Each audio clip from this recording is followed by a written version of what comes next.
ఆలయాలు తప్పకుండా ఉండాలి ప్రతి ఊళ్ళో. దేని కొరకు అంటే, ఎవరైనా గర్భిణి అయి ఉన్నటువంటి స్త్రీకి అనుకోకుండా నొప్పులు వస్తే పట్నానికి తీసుకెళ్లడానికి అవకాశం లేకపోతే, అంతరాలయం మూసేసి ఉన్నా కూడా పరిగెత్తుకుంటూ అర్చకుడి దగ్గరికి వెడితే ప్రధానమైన తలుపు తీసేవారు. తీస్తే ఈ చరణందిని తిప్పుతారు. ఎటువైపుకి ఈ బాధపడుతున్నటువంటి స్త్రీ ఉందో, గర్భిణీ స్త్రీ ఇల్లు ఎటుందో అటు ఈ నందిని తిప్పుతారు.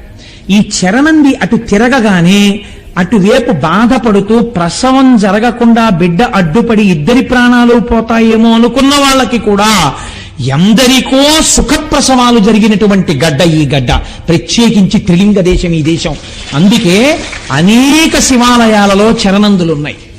శిఖరేశ్వరమునందు కూడా మనం ఈశ్వరుణ్ణి పొందలేకపడుతున్న బాధ నుంచి విముక్తం కావడానికి నువ్వులు వేసి తిప్పుతాం. తిప్పి శ్రీశైల శిఖరం చూడాలి. కానీ యథార్థమునకు ఆ శిఖరము నందిశృంగములలోంచి కనపడదు. మీరు ఇక్కడ భావన చేస్తూ కళ్ళు తెరిచి అక్కడ చూడాలి. ఈ కన్నులు తెరిచి నందిశృంగములలోంచి చూస్తుంటే జేగురు రంగులో ఉన్నటువంటి శ్రీశైల మల్లికార్జునుడి యొక్క ఆలయం మీద ఉన్నటువంటి గోపురం మీద ఉన్న త్రిశూలంతో కూడి మెట్లు మెట్లుగా ఉన్నటువంటి శిఖరం మీకిక్కడ కనపడాలి. పైకి మీకు ఆ చెట్లు అవి ఉన్నట్టుగా ఉండాలి, కానీ కళ్ళల్లో మాత్రం అది కనపడాలి. ఇక్కడ చిత్రం ఇక్కడ కనపడుతూ పైనున్న దాన్ని పక్కకి తీయగలగాలి. అలా ఎవడు తీశాడో వాడికి పునర్జన్మ న విద్యతి. ఇంకా వాడికి పునర్జన్మ లేదు. ఎందుకంటే వాడు అంత ధారణ చేసి ఉన్నాడు కనుక.